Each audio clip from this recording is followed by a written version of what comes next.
Good morning, everyone. So we have finally made it to Texas. Things are slowing down. We've just moved into our place. So I thought today's vlog, we will take you through just like a chill day around where we're staying at.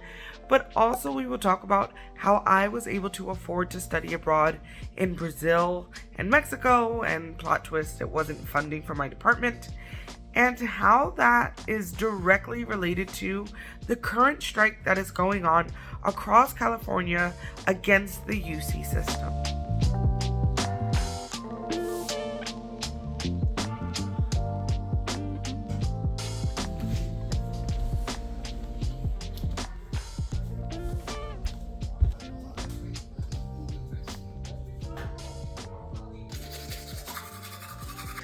Okay, so I got dressed, brushed my teeth, and I think the first thing to say about studying abroad and all of that jazz is how long I was there and what my initial budget was. And so when I think about studying abroad, a lot of us may think as a PhD student that that's included in our funding or in our program, but for a lot of people, it's just not. So as a result, when I was thinking about my study abroad, I was also considering what happens worst case scenario if I don't get no money. And that was very much what happened. So I ended up going to Sao Paulo, Brazil for 4 months, and then Mexico City for 4 months. And I ultimately ended up paying for that all by myself with some money that I've got here or there, but I'll talk a little bit about that later. So ultimately what I had to figure out is where would I live? What I think my daily spending would be on in-country travel, but also food, toiletries, random things like that, and try to create a budget. So I did that in Excel, and I ended up with an overall budget for the entire 8 months to be anywhere between $20,000 and $36,000. And the reason that range was so low is because I did a budget for the bare basics, the cheapest I can go, from housing to everything like that, the basic, if I walked everywhere, all of that, or just use public transit. And then I did an upper budget where I picked the exact housing that I wanted, independent of how much it cost. I used the UCLA expectations on per diem. So I think it was about $30 per person per day for food and $30 per person per day per in-state travel or in-country travel. And I use that as kind of like a guideline because I've never been to Brazil and I've only been to northern Mexico where my family is from. So I didn't have an idea of how much these countries cost. And then from there, I started to build out my spreadsheet with projections, what I thought everything would cost, both the cheapest and the most expensive. And I did that kind of after my first year, so as early as my second year, and started immediately saving. So a portion of my TA or GR, like researcher monies that I was getting from working, I started to save up as early as my second year. And because of that, by the time I got to the end of my third year and the beginning of my fourth year, I had a pretty okay savings. But I did ultimately start to do some other things to just make sure that my money was right and to create some wiggle room just in case my math was wrong, because let's just face it, I don't have attention to detail and I can't say that my math is always perfect. But yeah, so that was the first part of preparing for studying abroad. I started to make a budget and I made a lowest budget of the cheapest I can go. And then I made an upper budget of what would be a perfect experience if money wasn't a problem. And then from there I started saving up, and then things started to change around my fourth year. Now I'm gonna go watch a little TV, order something to eat, and then maybe we can talk a little bit more about what happened around my fourth year.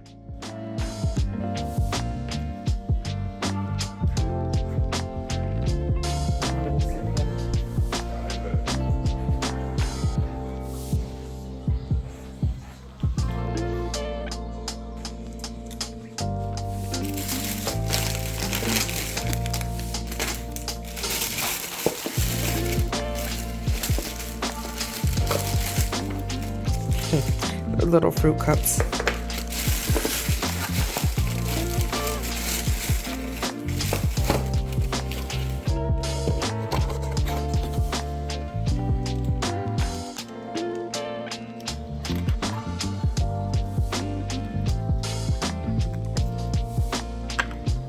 How do you, look how big this is.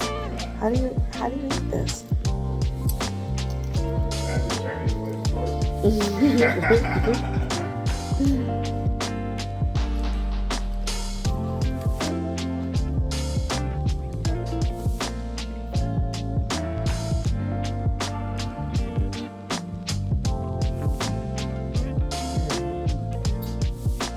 Smoothie King, not sponsored, but the literal best smoothies, period.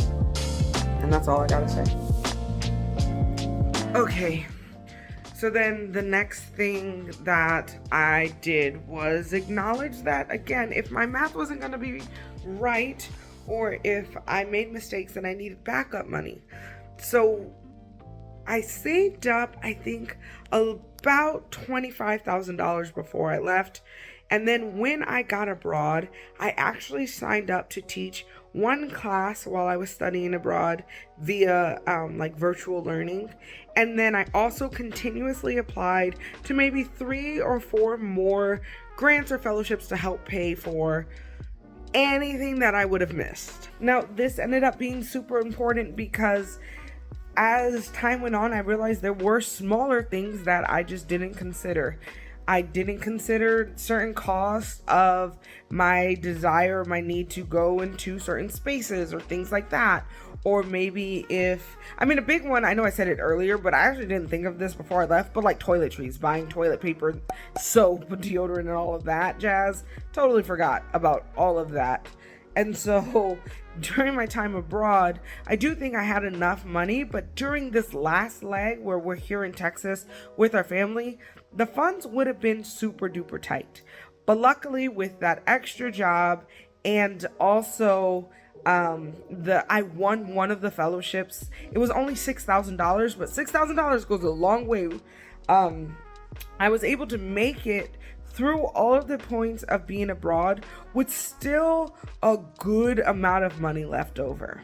And I say this because I think it's important, because as graduate students, we don't make a lot of money. And if you don't have funding, it can make your research seem like it's an impossibility or you can't do it.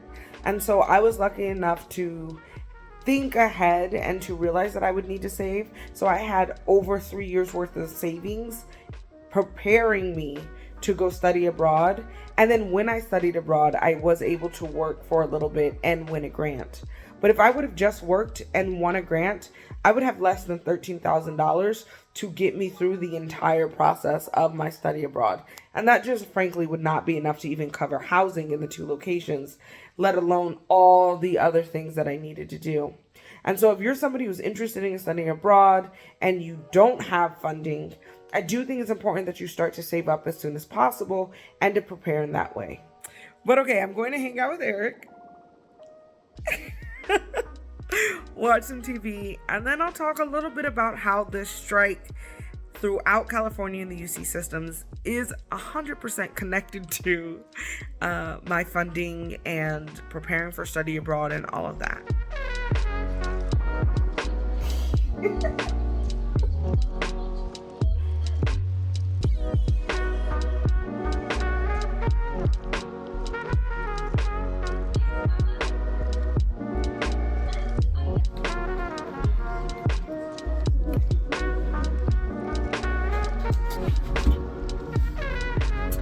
And then as for the strike, I think it goes down to how much money graduate students are really expected to get paid.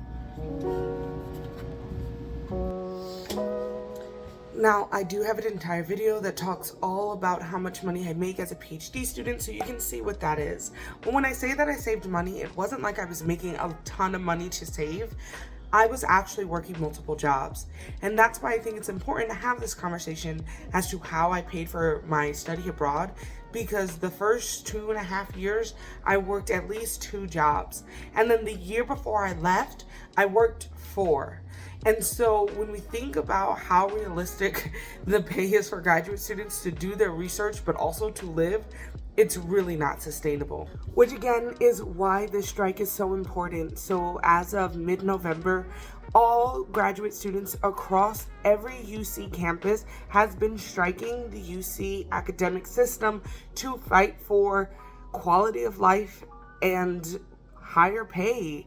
And if you are a postdoc, if you're a researcher, or if you're a graduate student, this strike has been for everybody to increase our pay wage. So far, after 15 days of striking, we have been able to increase the pay of postdocs and independent researchers. But this UC system is still kind of dragging its feet when it comes to graduate students.